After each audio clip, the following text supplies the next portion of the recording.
Birokrasi channel yang saya cintai, pemerintah terus berupaya agar percepatan di dalam peran birokrasi itu bisa memberikan dampak yang signifikan bagi kemajuan bangsa ini. Karena itu kemudian kita lihat bahwa tujuan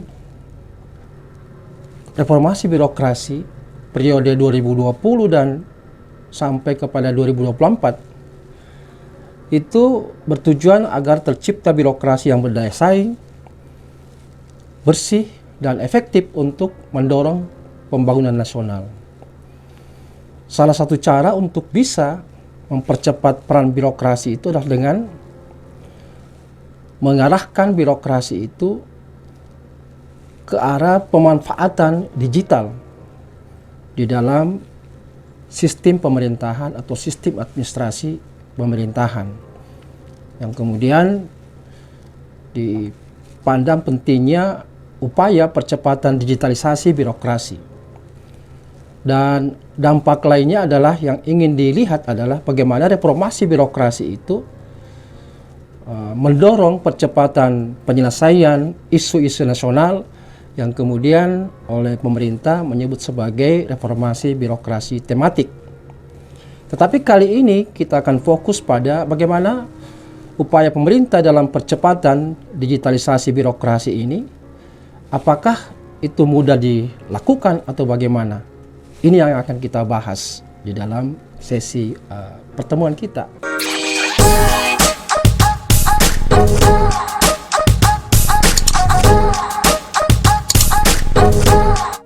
Karena itu pemerintah kemudian membagi dua sasaran daripada reformasi birokrasi. Ada reformasi birokrasi yang bersifat general dan ada yang bersifat tematik. Tentu reformasi birokrasi general itu seperti yang saya sudah sebutkan di awal adalah berupaya untuk menjadi birokrasi yang bersih, efektif, dan berdaya saing di dalam mendorong pembangunan nasional. Dan kemudian disusunlah berbagai macam indikator-indikator berupa outcome. Misalnya adanya penilaian terkait indeks reformasi birokrasi dan berbagai impact yang sudah disusun sedemikian rupa. Dan ada yang bersifat tematik, yaitu reformasi birokrasi yang mempercepat penanganan kemiskinan dan peningkatan investasi. Lalu kemudian yang secara spesifik, yang ketiga adalah mempercepat digitalisasi sistem administrasi pemerintahan. Dan lebih spesifik lagi sesuai dengan permintaan Presiden adalah penggunaan produk di dalam negeri. Nah, terkait dengan aspek digitalisasi pemerintahan ini memang menjadi sangat penting. Seperti yang kita ketahui bahwa dengan mengimplan ke dalam bisnis birokrasi atau proses bisnis birokrasi,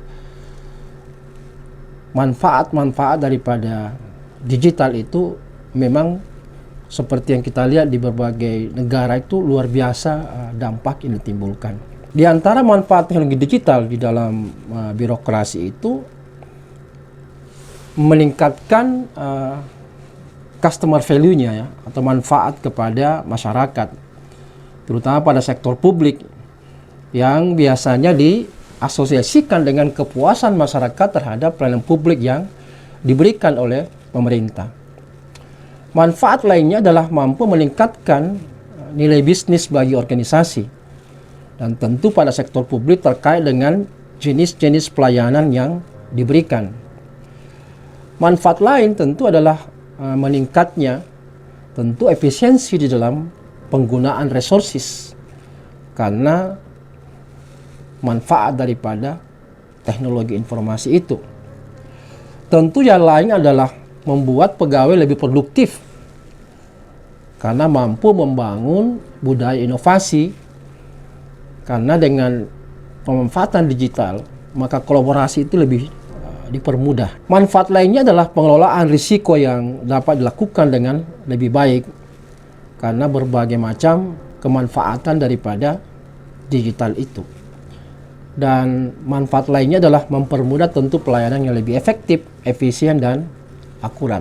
Inilah yang kita coba gali lebih jauh. Untuk mencapai hal ini, maka paling tidak pemerintah itu harus mampu mentransformasi diri, atau birokrasi itu harus mampu mentransformasi diri ke dalam wajah pemerintahan baru.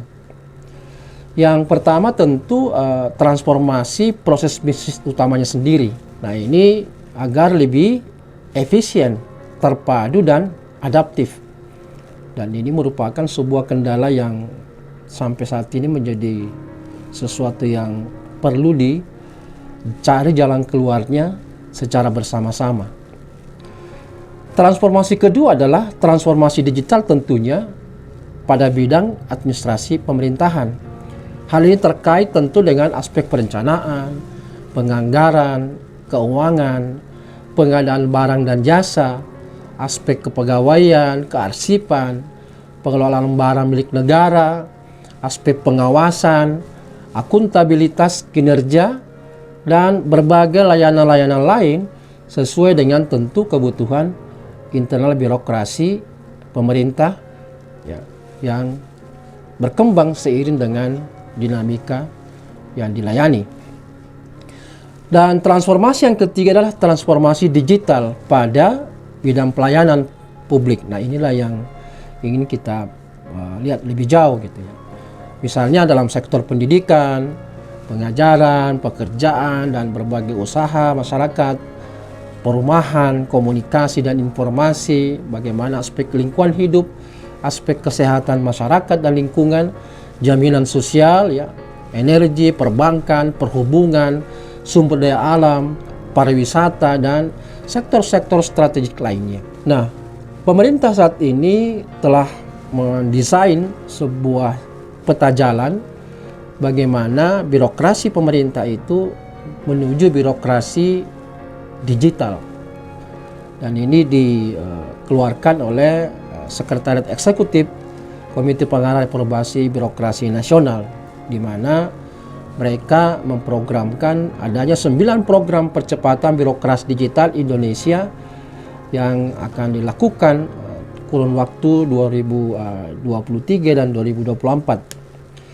Dan menurut guidance ini, untuk bisa menuju ke birokrasi digital ini, maka penting dilakukan transformasi organisasi yang berbasis kinerja. Dan organisasi ini harus agile.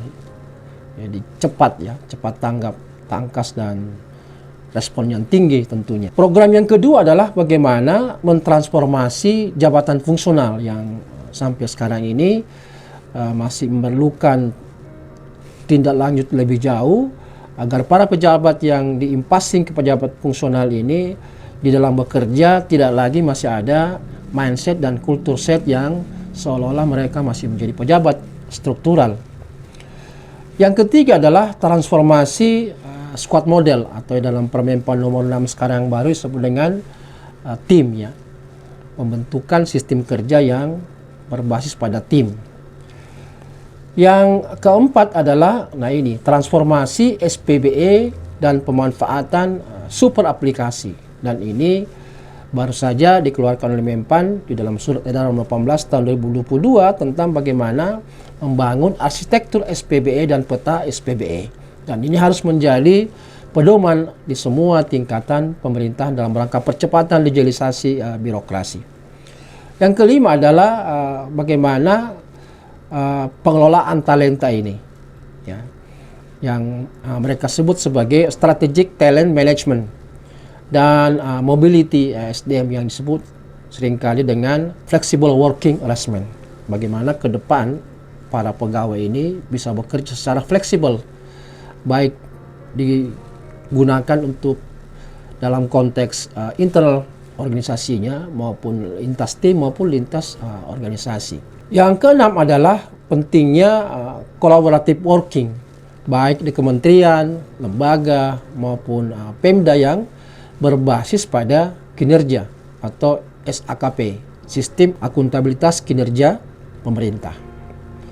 Kemudian yang ketujuh mall pelayanan publik ini dibangun dan dikembangkan ke arah pelayanan yang bersifat digital, yang sering dikemukakan dengan istilah pelayanan publik dalam genggaman. Yang kedelapan adalah four line of defense, ya, atau sistem pengawasan anti korupsi yang tidak bisa ditinggalkan. Ini harus terus-menerus digaungkan dan ditingkatkan kualitas pengawasannya sehingga peristiwa-peristiwa korupsi dalam birokrasi bisa diminimalisir setidaknya. Dan program yang ke-9 adalah kebijakan publik berbasis big data dan artificial intelligence. Nah, ini yang saya kira menjadi problema yang kita lihat sekarang ini menurut Kementerian Keuangan, bahwa untuk data pribadi saja itu menggunakan 40 identitas. Nah, ini bagaimana menyatukan sehingga betul-betul data ini cuma satu, lalu kemudian bisa dimanfaatkan oleh semua yang berkepentingan, tentu dengan kemampuan untuk memanfaatkan sesuai dengan jenjang atau level penggunanya. Jadi memang kita lihat bahwa peran daripada digital di dalam mendorong sistem administrasi pemerintahan itu menjadi sangat penting. Namun tentu ini yang menjadi kendala dan ini menjadi tantangan baik di kementerian, lembaga maupun juga pemerintah daerah. Yang pertama adalah problemanya ini kita lihat bahwa kebijakan tata kelola pemerintahan itu pada level pusat, dalam arti antar kementerian dan lembaga ini masih terkesan silo-silo atau fragmented, dan bahkan kewenangan maupun regulasi tumpang tindih sehingga menghasilkan kebijakan yang inkonsistensi tentu bagi si pengguna di level pemerintah daerah. Nah, ini yang saya kira problema utama, sehingga harmonisasi kebijakan ini penting sesegera mungkin, terutama di kementerian lembaga, agar tidak membingungkan di level pemerintah daerah sebagai pengguna dan berhadapan langsung dengan masyarakat sebagai pengguna layanan. Problem yang kedua adalah sistem politik yang menghambat pelaksanaan reformasi birokrasi di Pemda. Ini saya kira penting ada keterlibatan semua pihak, terutama partai politik yang mengusung daripada calon-calon untuk menduduki kepala pemerintahan di daerah ini, yang betul-betul bisa mengkader mereka untuk menjadi pembina pejabat kepegawaian yang profesional, bahkan dengan pemanfaatan anggaran yang memang tepat sasaran dan tidak banyak lagi dipengaruhi oleh pertimbangan-pertimbangan politik. Yang ketiga, kita lihat bahwa korupsi dan penyalahgunaan kekuasaan akibat lemahnya pengawasan dan sistem merit yang masih terjadi sampai sekarang, di mana kita lihat banyak kepala daerah yang kemudian memperjualkan jabatan yang kebetulan posisi dia sebagai pejabat pembina kepegawaian. Ini harus betul-betul didorong sedemikian rupa sehingga birokrasi itu benar-benar di dalam memilih pimpinan itu menjalankan prinsip meritokrasi. Yang keempat, bahwa inefisiensi dan pemborosan penggunaan anggaran. Ini karena sistem akuntabilitas kinerjanya itu betul-betul belum terlaksana dengan baik. Tentu ini berkaitan dengan perencanaan kinerja maupun pengukuran kinerja yang masih perlu diedukasi, sehingga prinsip-prinsip cascading, prinsip-prinsip membangun pohon kinerja, prinsip-prinsip kolaboratif di dalam birokrasi itu benar-benar bisa dipahami dan diimplementasikan secara konsisten. Yang keenam adalah, ini lagi berkaitan dengan kualitas SDM ASN kita yang tentu belum merata. Walaupun kebijakan penerimaan CPNS itu sudah menggunakan tingkat pendidikan di atas rata-rata, namun tentu memerlukan kompetensi yang lebih, apalagi jika ingin kita menerapkan digitalisasi dalam sistem pemerintahan, maka literasi ASN kita terhadap digital itu menjadi perlu ditingkatkan. Yang ketujuh adalah birokrasi itu belum adaptif terhadap perkembangan ilmu pengetahuan dan teknologi, terutama berkaitan dengan transformasi digital.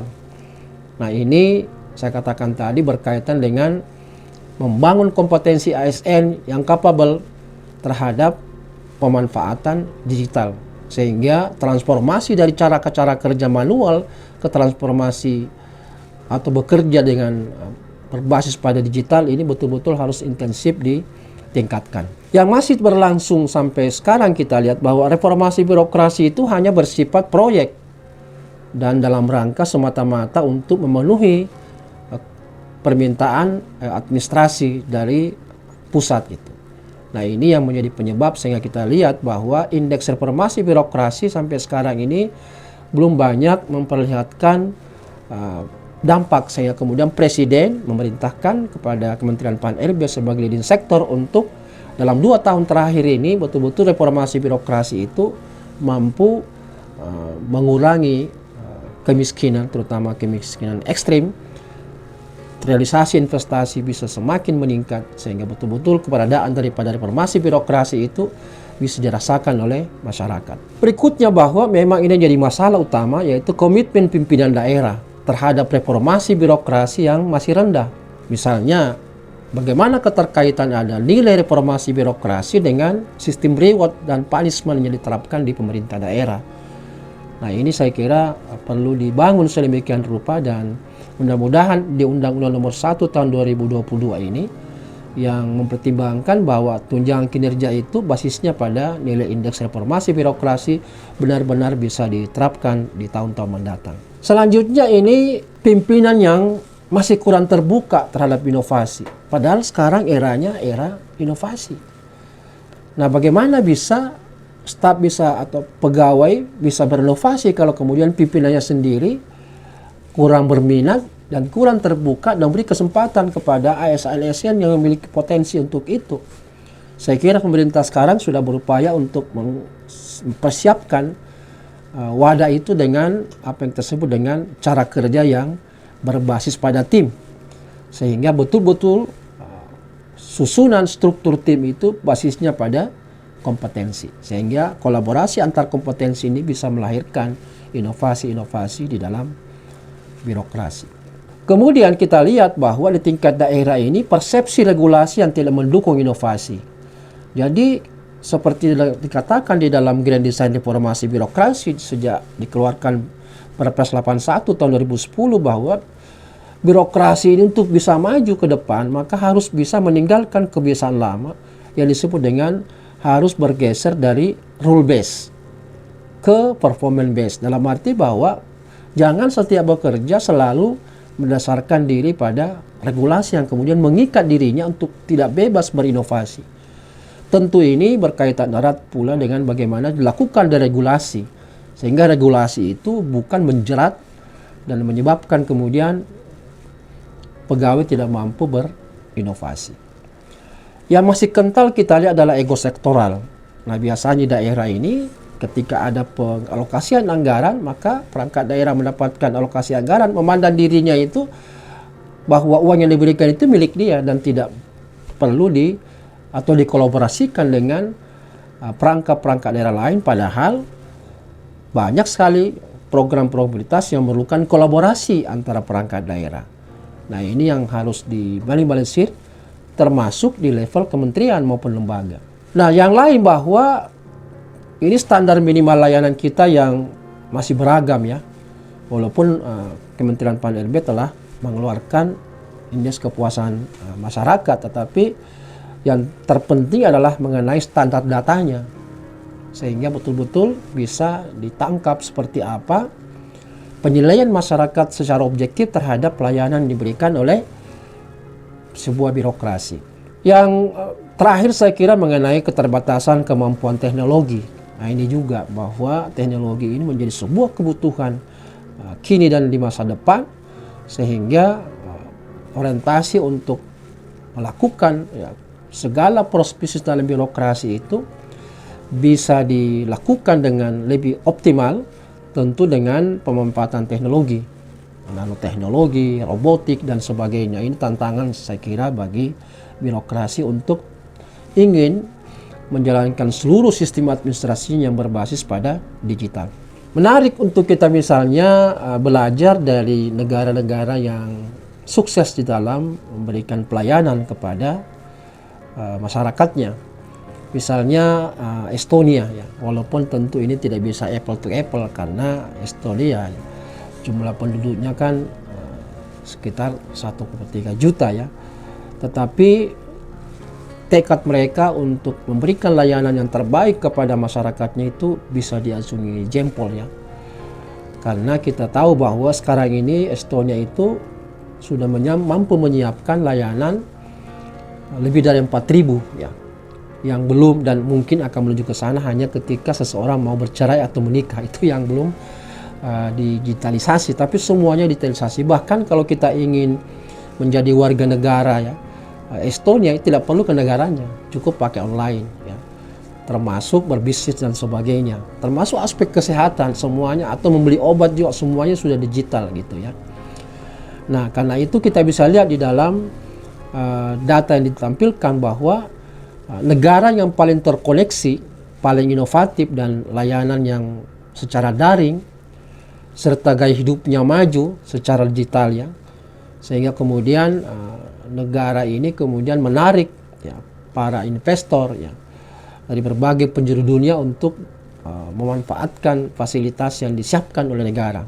Nah, daftar peringkat negara-negara untuk menurut ekspatriat ya berdasarkan ketersediaan layanan daring pemerintah, kemudian mendapatkan nomor telepon seluler setempat, ketersediaan internet yang berkecepatan tinggi di rumah, serta pembayaran yang sudah non tunai dan akses internet tanpa hambatan, itu menurut hasil riset itu dikemukakan seperti ini. Penilaian pertama itu berkaitan dengan ketersediaan ya, layanan dari pemerintah yang bersifat online. Di dalam laporan ini disebutkan negara apa saja yang masuk kategori top 10 gitu ya, dan mana yang bottom 10. Kalau kita lihat dalam data ini bahwa Estonia itu merupakan negara peringkat pertama yang memberikan layanan kepada masyarakatnya secara online. Disusul kemudian Singapura ya, New Zealand, kemudian Denmark ya, kemudian Finlandia, Norwegia, Bahrain, Kanada, Australia dan Belanda. Nah, yang menarik bahwa 10 terendah dari sisi pelayanan secara online yang diberikan pemerintah itu, ternyata Indonesia masuk dalam kategori 10 yang terburuk di dunia. Di dalam laporan ini, Indonesia itu menduduki peringkat 66. 68 itu Spanyol, kemudian 67 Myanmar, 66 Indonesia, Vietnam 65, kemudian India 64, 63 Maroko, 62 Cina, kemudian 61 Bulgaria, 60 Filipina, dan di level 99 ada Peru. Nah, ini tentu tantangan ya. Walaupun kita lihat bahwa pengguna internet kita di Indonesia sangat banyak ya, hampir menyamai dengan jumlah penduduk kita yang sudah jumlahnya 272 juta orang lebih. Nah, ketika dinilai bahwa negara mana yang menyiapkan internet berkecepatan tinggi di rumah. Nah, 10 negara tertinggi itu adalah dimulai dari Korea Selatan, kemudian disusul Thailand, Finlandia, Romania, kemudian Norwegia, kemudian Estonia, Israel, Singapura, Denmark, dan Rusia. Sementara negara yang paling rendah speednya atau kecepatan internet di rumah itu adalah Myanmar, Filipina, Egypt yang dimulai dari urutan ke-68, 67 Filipina, 66 Spanyol, kemudian 65 Uganda, 64 Cina, 63 Peru, 62 Brasil, dan Indonesia di urutan 61. Nah, di bawahnya adalah India dan Maroko. Jadi Indonesia ini selalu berada pada top, tapi paling di bawah ya dari beberapa laporan penilaian itu. Penilaian adalah keterhubungan dengan akses layanan secara online ya. Nah, kita bisa lihat bahwa 10 negara yang paling tertinggi ya akses terhadap layanan online ini adalah lagi-lagi Estonia, disusul Norwegia, Israel, Kolombia, New Zealand, Taiwan, Finlandia, Belanda ya, kemudian Kroasia, kemudian Jepang ya. Dan Indonesia masuk tetap dalam kategori 10 paling terendah dari negara yang disurvei tetap di dalam urutan yang 10 terbawah, yang di atasnya itu adalah Cina, Saudi Arabia, Turki, Emirat Arab, kemudian Qatar, Kuwait, Oman, dan Indonesia, kemudian di bawahnya ada Rusia.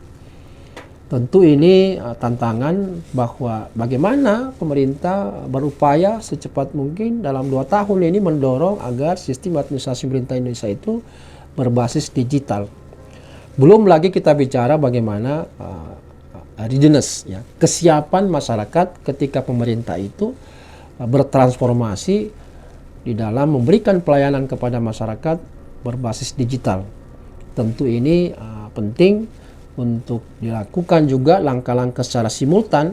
Seperti kalau kita lihat di Estonia itu memang sejak pendidikan dasar dan menengah itu masyarakatnya sudah dididik bagaimana berhubungan dengan pemerintah, diberikan layanan secara online. Bahkan mereka-mereka yang berusia di atas 50-an diberikan semacam kursus-kursus singkat khusus untuk mengedukasi mereka.